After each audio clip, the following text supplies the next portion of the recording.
the IELTS podcast. Learn from tutors and ex-examiners who are masters of IELTS preparation. Your host, Ben Worthington. Hello again, and welcome to yet another IELTS podcast with me, Rob, the old man, if you haven't heard me before, who's been around a long time teaching, an ex-IELTS examiner who is here to give you a bit of a hand, if I can, with writing and speaking and other parts of IELTS too. Today, I'm going to take one of those topics again, taken from that book connected to the essay checker. Oh, essay checker. Have you done it yet? Have you signed up for essay checker on IELTSPodcast.com to get your instant feedback on essays and know where you're going, get yourself straight, and it gives you access to lots of excellent materials there on the IELTSPodcast.com website, including the book of topics, which I'm taking my talk to you from today, actually. We've got to get to grips with vocabulary. I mean, I heard somebody saying it's very true that IELTS is not really an exam of grammar. It's a vocabulary exam, because, the better your vocabulary is, the more vocabulary you know, the way you handle collocation and so forth, and are able to talk naturally and fluently and accurately about different topics. Those are the aspects which gives you the very high grades. Grammar, of course, is also important, and we won't be forgetting that today in our little talk. Now, our topic today is pretty controversial. Crime.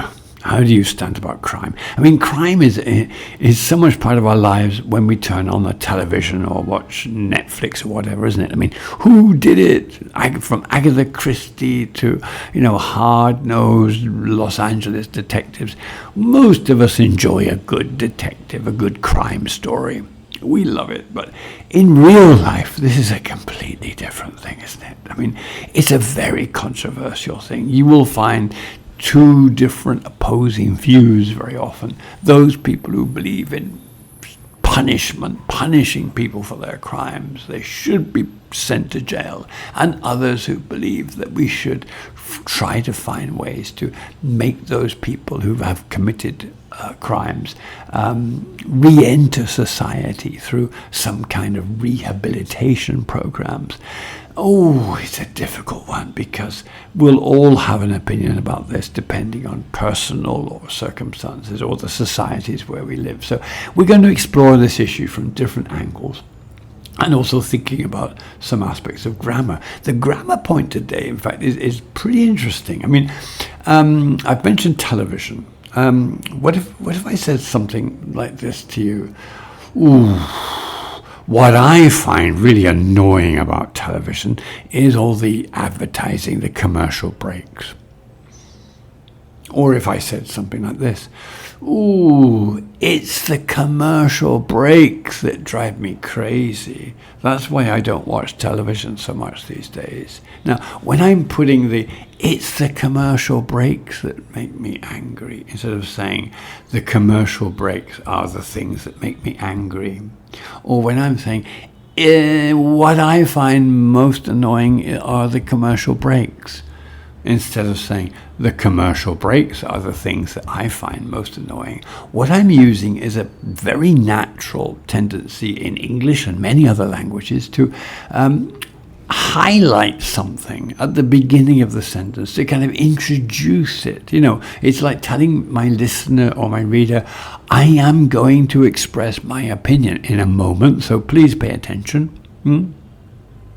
We do it all the time. We're always saying things like, "Oh, I read this book the other day. It was really great. What I liked about it was," before I give my opinion. This in grammar, this is called a cleft, C-L-E-F-T, a cleft sentence. And there are some interesting expressions or possibilities that we could use in our topic of crime. Listen to this. We're talking about vocational training programs, and we're saying providing those are very important to help prisoners learn new skills and re-enter society later. Listen to this example. It is the provision of vocational training programs in prisons that can equip inmates with necessary skills, thus contributing to their successful reintegration into society. Another possibility is to think about educational programs in prisons. Listen to this. It is educational and literacy programs within correctional facilities that can provide a pathway to better employment opportunities and subsequently reduce reoffending. Another way to look at this is to think about the methods that are most effective to reduce criminality. We can begin the sentence with a what. What can be an effective method for reducing criminal behavior is, notice how the main verb of the sentence comes way after the beginning, is the introduction of cognitive behavioral programs that help inmates to manage their thoughts and emotions. These sentences are extremely complex, the ones I'm reading out to you, so I would really recommend, for your own good, use these tools that are available online. The IELTS Topic Ideas book, this comes from book 1.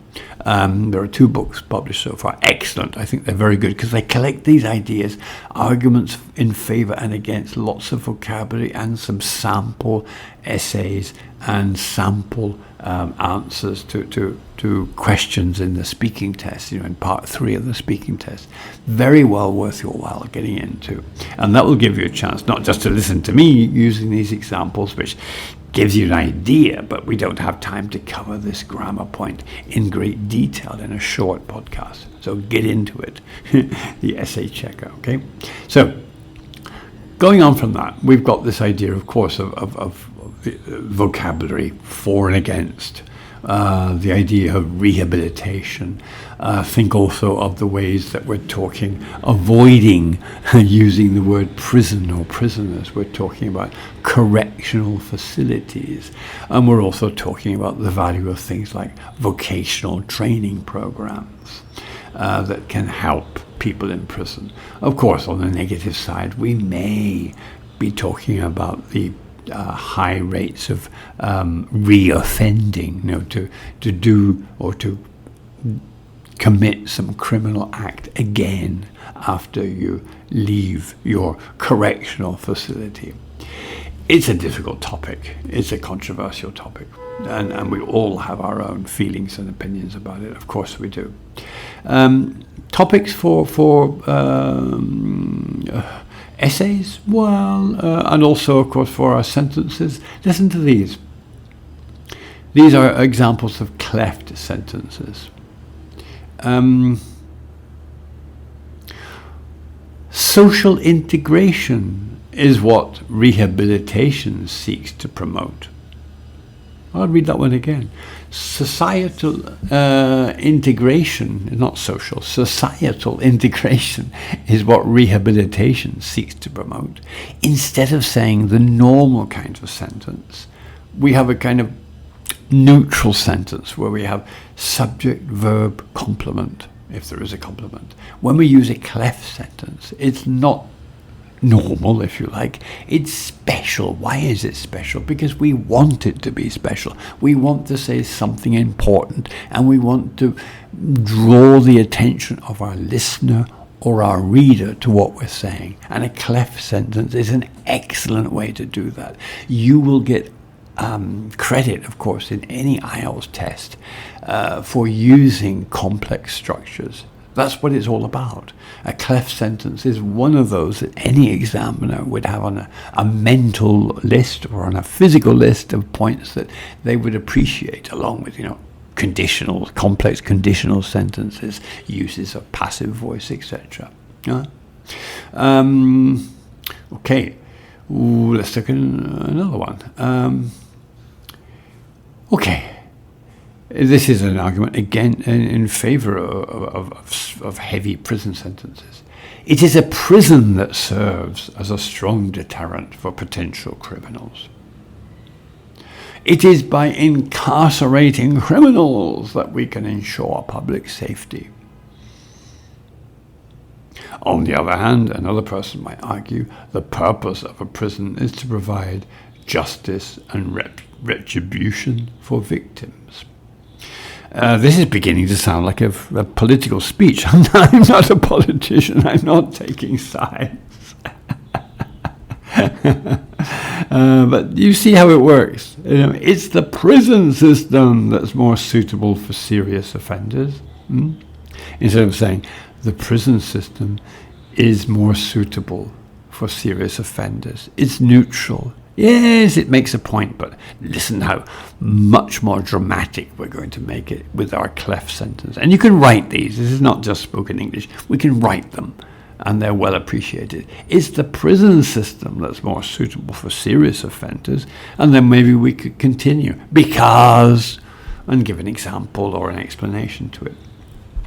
Okay, let's look at some kind of essay on this, okay? It's going to be these pros and cons again. Listen to this. Discuss the pros and cons of imprisonment versus rehabilitation as methods of dealing with criminals. To what extent do you agree or disagree that a combination of both approaches is the most effective way to address crime? Support your viewpoint with relevant examples and arguments. Well, to be honest with you, this essay title goes way beyond most IELTS essay questions. It's bringing everything in. What's your point of view? Discuss this for and against. To what extent do you agree? Wow. If you can handle an essay like this, you would find the real IELTS questions, which would be a little bit more simple than that. Oof, a piece of cake. Again, 4 paragraphs. We've got to cut it down. We can't say everything in 40 minutes. The first paragraph introduces our topic.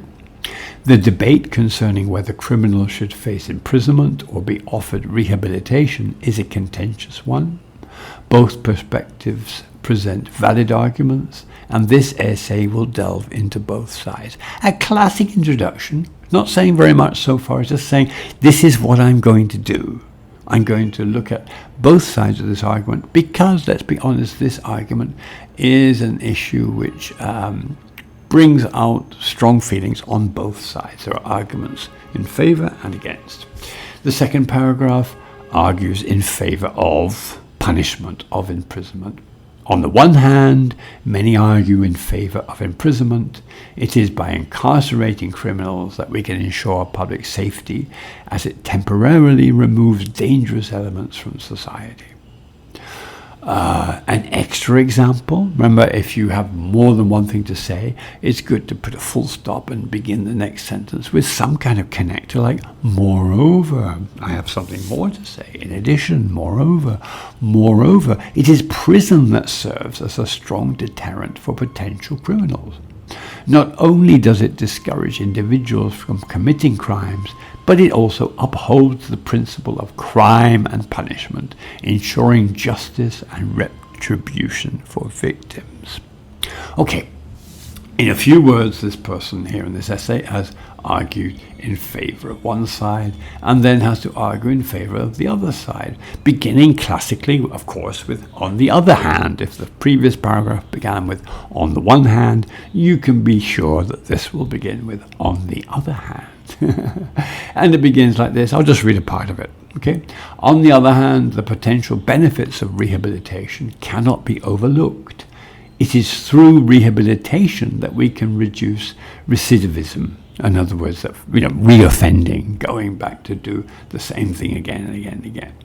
Okay, then it goes into that in more detail, giving it some backing, some example, and concludes by saying, in conclusion, while imprisonment has its merits, a more holistic and effective approach would be to combine it with rehabilitation methods. This would strike a balance between protecting society and fostering personal growth among offenders. Okay, well, that's it. I mean, from a personal note, I have to agree with that. I mean, it depends on the crime, of course. There are some crimes which deserve long terms of imprisonment and others where you may think, well, the circumstances are such that this person deserves a second chance. Okay? IELTS, of course, is not just the writing test, it's also the speaking test. And that's why these topics on IELTSPodcast.com are excellent for you, because the topic ideas go into all areas of the exam, reading as well, of course. And once you're hooked into this and signed up, etc., to this essay checker, these tools will help you to build your vocabulary. It's hard work. You've got to work on yourself. I mean, it's not, you just don't look at this passively. Work on it, practice it, pronounce it, look it up in dictionaries, look for more examples, increase your vocabulary, and so forth. Part 3, questions in speaking. Well, how about looking at a couple? What about one of those where we're comparing it to our own country? Is a debate over imprisonment versus rehabilitation common in your country? How do people in your country feel about this? Yes, this debate is quite common here where we live. Public opinion is divided, but many people are starting to see the value of rehabilitation, particularly for less serious offences. They believe it's crucial to stop people reoffending and help people to get back into society. In fact, there are some groups sponsored by companies that help this. They have programs to get people back into society by giving them training in when they're in prison, for work and all kinds, and sport as well, which is very useful. Okay, let's look at another one, which is a little bit more tricky, isn't it? How about this? How does the concept of justice factor into the debate of rehabilitation versus incarceration? Oh my God, I can't even understand the question myself. I mean, okay, yeah, the idea of, is this fair on the victim? So, answer. Oh God, yeah, justice does play a very important role in this debate. I mean, it's the principle of crime and punishment that people often use, I guess, to support the idea of incarceration. They argue that people who've committed crime should face the consequences, and that is, ensuring justice and retribution for their victims. But I don't know. I mean, it's hard, isn't it? I mean, others say no, that through rehabilitation you're helping criminals become better members of society, that we should learn to, not to forgive. In all societies, that is a very important issue, isn't it? I mean, it's too difficult. I just don't know. I really don't know, in fact. Okay, listen. There are lots of things here that will help you, and I think if you look at this essay checker idea, get into it and have access to these books. There are 2 books now, the IELTS Topic Ideas ebook, full of ideas, full of different topics, full of vocabulary, essays, sample essays, etc. It's a whole world of it's a gold mine, we might say, of materials to help motivate you, to give you very, very useful tools to push your IELTS score to as high as you can go. All right, so that's all for now. Keep trying, keep going, and I'll speak to you again in the near future. Okay, take care of yourself. Goodbye.